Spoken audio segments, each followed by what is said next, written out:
folks. Hope everybody's doing really good today.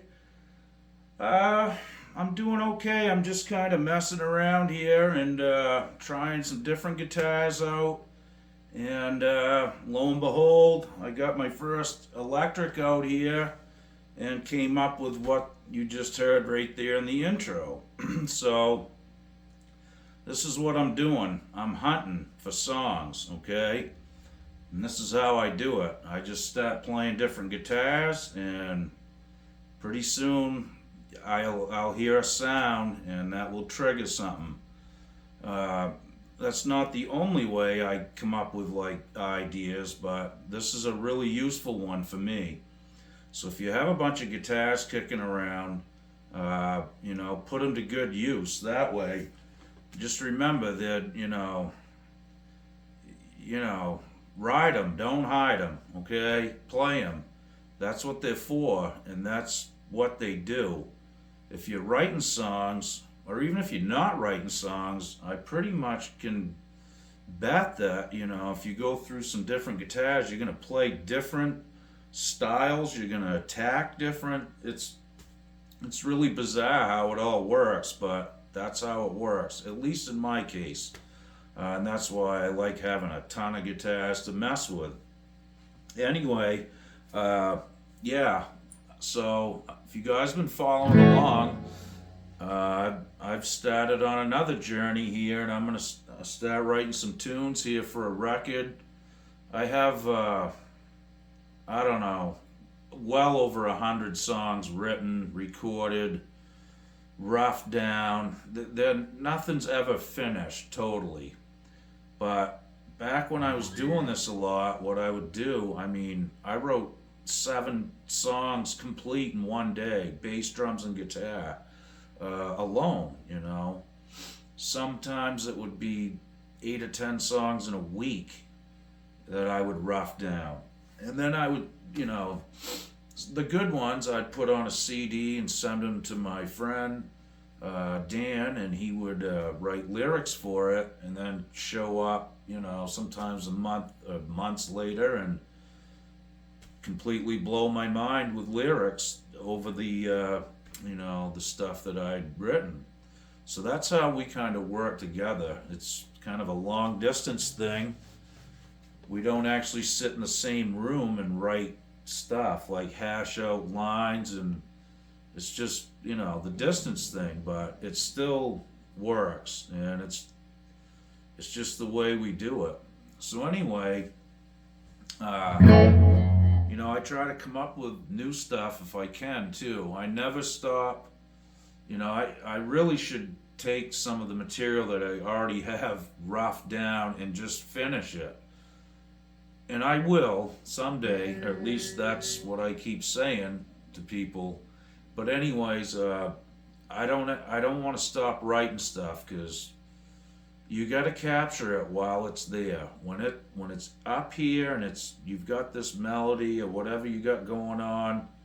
It could be a drum beat. It could be anything, So when I get that, I definitely try to unload it and put it on to something to capture it. So that's what I'm doing tonight. And like I said, I'm hunting for songs here. So I'll go through a bunch of guitars until I find one that kind of tricks me into playing something different. And that's what we're doing here tonight. So I got some funky modulation. That's clean, just a little reverb. So all I was doing was playing an F sharp minor, just barring that, not playing the A string, but I love that key. F sharp is, it's just a nice low register, and you can use some of the open notes behind it too, which is nice. Anyways, it's just a cool key, and I like to use it once in a while, okay? So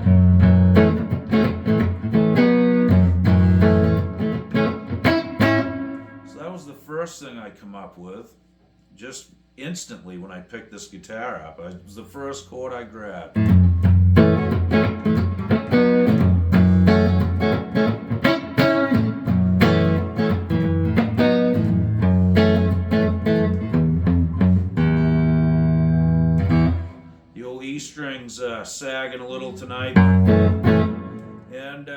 after I got that going, then I come in with the pedal. I was like, well, let's try a little modulation. So it's probably a little much, but it sounded kind of cool, funky, old, 60s. Just kind of what I'm looking for. I like that old vibe, you know what I mean? And then that showed up, which is kind of a cool little riff, Again,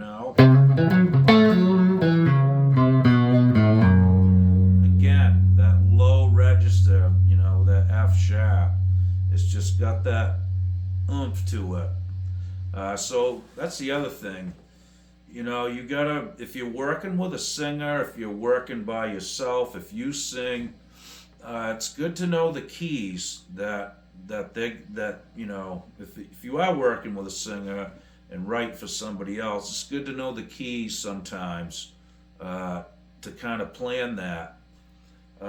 It'll save you from transposing music, constantly. Get familiar with your singer and what his range is and the keys that he can sing in.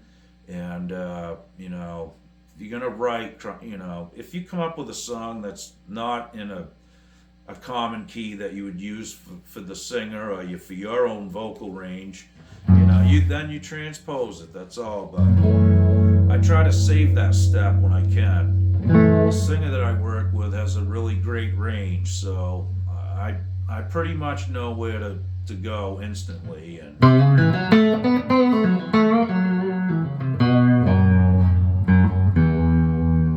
but again, like I said, the pedal, it started out with the guitar.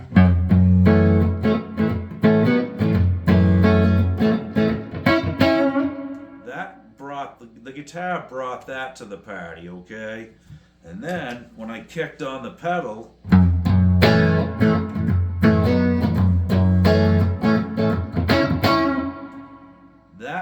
that tone, it's kind of like the Robin Trower, Hendrix kind of, maybe, whatever. I'm not even sure what the mod is. I'll leave it in the comments or something sometime. I can't see it right now, so it's one of those little pedals, right? Okay, so that tone, that brought out that, I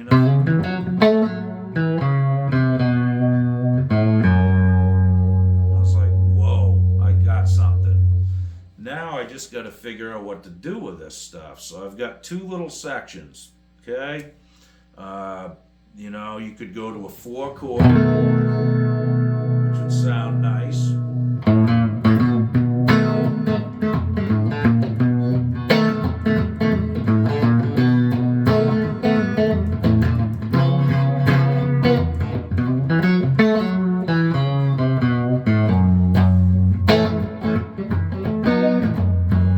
And you could, I got to figure out a way to get back to that.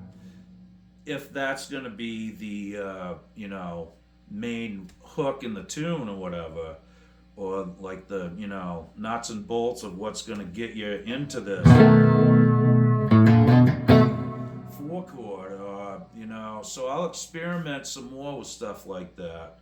I think that 4-chord is going to probably happen there somewhere in this little progression. Again, it sounds really nice in that low register, you know what I mean?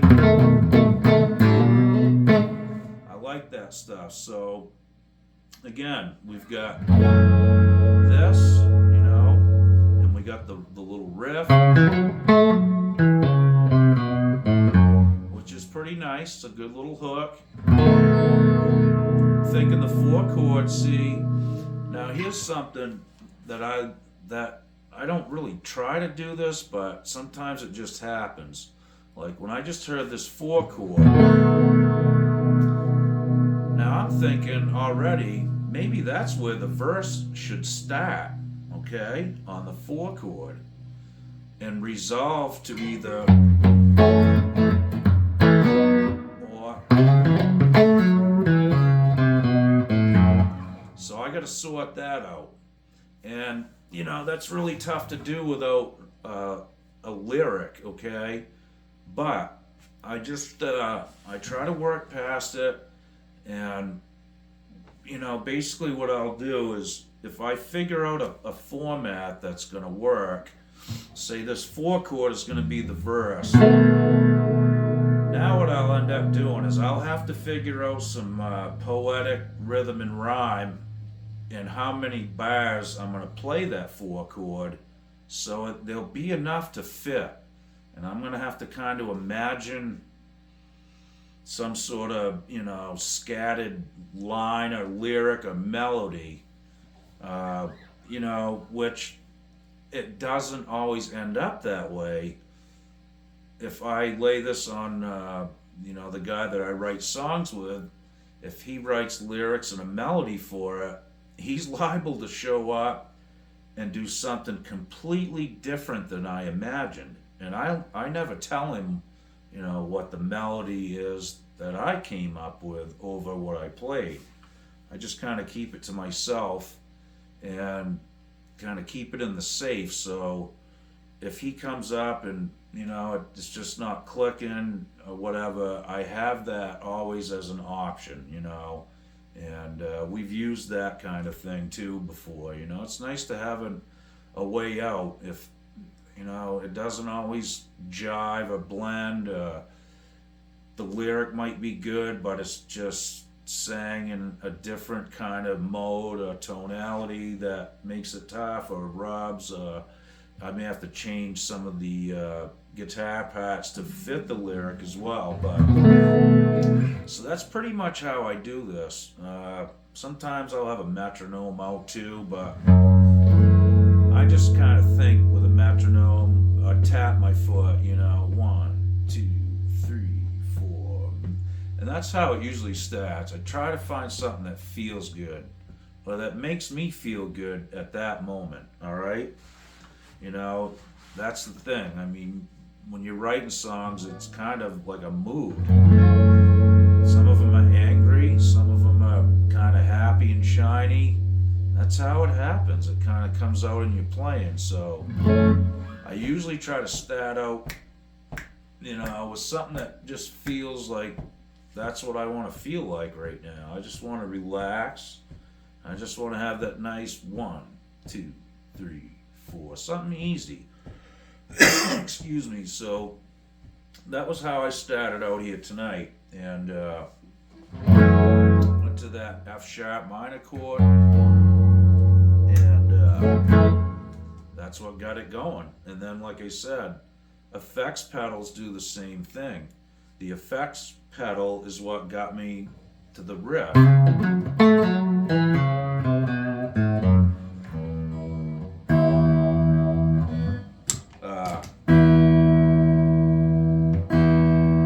Hopefully that's not in some famous rock song or something. I don't know. I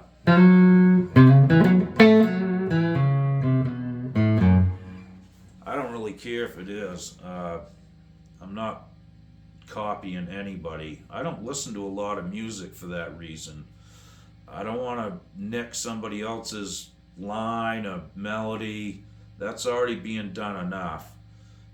So anyway, I don't listen to a lot of music purposely. It's just the way it is. You get a dumb song stuck in your head, you can't get rid of it, and pretty soon you're playing it. Stay away. Stay away. And again, the guitars will sometimes write their own songs. Sometimes the effect pedal is what does it, or it's what gets you through to the finish line sometimes. So, there's no really right or wrong way to describe how to do this, or even how to do this, but experimentation is pretty big, I think. And, don't worry about if it's good or bad. Don't judge yourself. Just try to play something that feels good every time. And like I said, if you're upset and you're just venting, that can be good. It's an emotion, and it is, it is. We're not always in a great mood 24/7. At least I hope you are, but that's a hard thing to achieve too.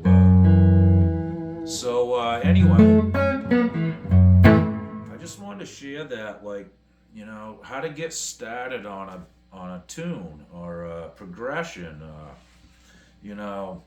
There's like I said, it's really nothing you can teach, I don't think, in a book or even in a video, but I'm just trying to like document my approach to it and explain it the best I can. It's probably all backwards compared to how modern music is recorded today, but this is really probably unchanged as far as writing music. I'm sure these things inspired some of the great rock and roll musicians and jazz musicians, all musicians of the day. These guitars, the sounds brought songs to the plate, and amps, pedals, all that stuff. So, like I said, try a bunch of different combinations. Just start with something simple, even if it's just a riff,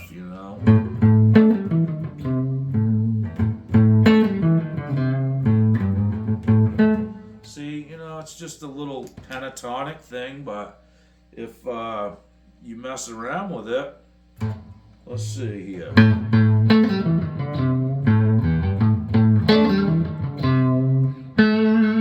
So I may go back to that octave,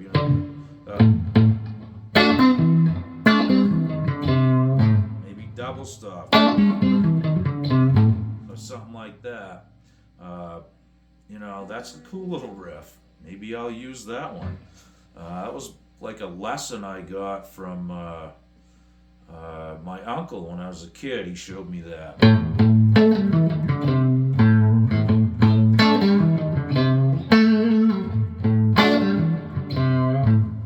It's all about that delivery and the attack.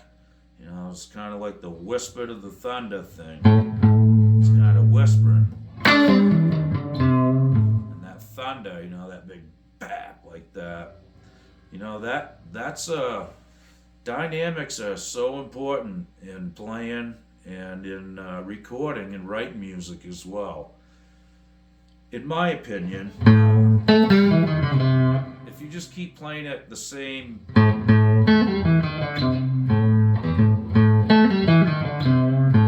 with no dynamics, it's okay, I guess, but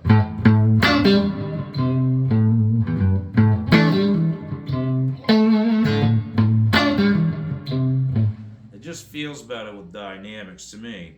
So anyway, I won't bore you guys with any more of this stuff, but so I am going to use that 4 shape.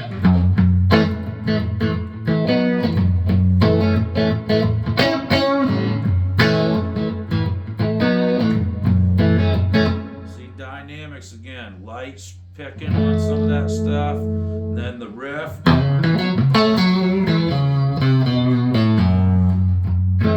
kind of go back to that whisper, You could use dual notes too. I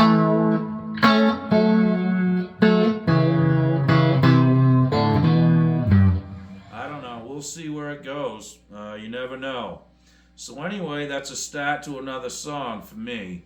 Now I just got to put the pieces together and figure out some sort of a layout, verse, chorus thing, whatever, and at least make it long enough so it can be, a song, at least 3 minutes or more. I try to strive for that, and try to figure out maybe 3 verses or whatever I can come up with. And sometimes if it's only a 2-verse song, the other verse can be used for a solo or something.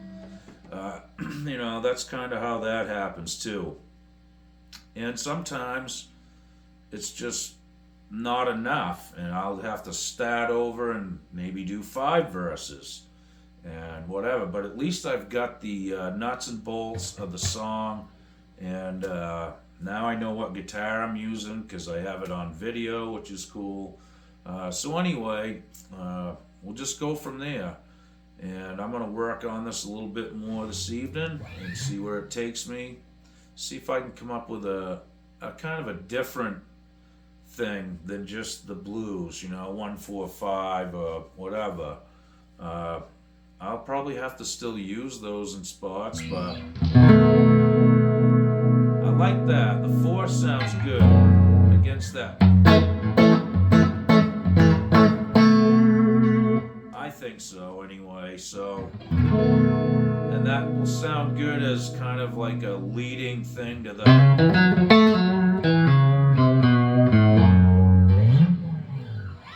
So, and sometimes that's all you need for a song. I may not need any more than that, but I may have to add a few more things to it or whatever. I'm going to try to expand on it though. And see if I can turn it into something a little different. I like to write stuff with a bridge once in a while in it, God forbid. Modern music, there's no bridges or anything. It's just, there really isn't even choruses in a lot of it, to be honest with you, but not all of it, folks. There is some good music still being created out there, so you just have to search it out on here and find, people on social media, I think, is the best way now to find these great songs and musicians. So, well, anyway, thanks for sticking with me on this one, folks. I'm going to get back to work here and see if I can come up with a little something for this. And if I can't, then I may change out guitars and try to pull out another little piece to the puzzle from a different guitar or a different pedal. So that's kind of my approach to it. It's really not much commitment other than just sitting down, trying to relax when I do it, and play something that's going to feel cool, and fun to play. I don't want to play stuff that's, even if it was good and it wasn't fun to play, I don't think I'd care for it. It needs to be fun to play, and there needs to be a little bit of, not labor, but I want to have to kind of think when I'm playing a little bit and pay attention to what's going on. That's why I like to have more than just, 3 chords or whatever. Okay, so, but sometimes it's not the case. But I kind of try to aim for that if I can. Keep it interesting for the listener and for the people that are playing it. All right, folks, well, thanks again. I really appreciate all the nice comments and all the support you guys have given me. Really nice of you. I really do appreciate it. Okay, we'll see you real soon. Be good. Okie doke.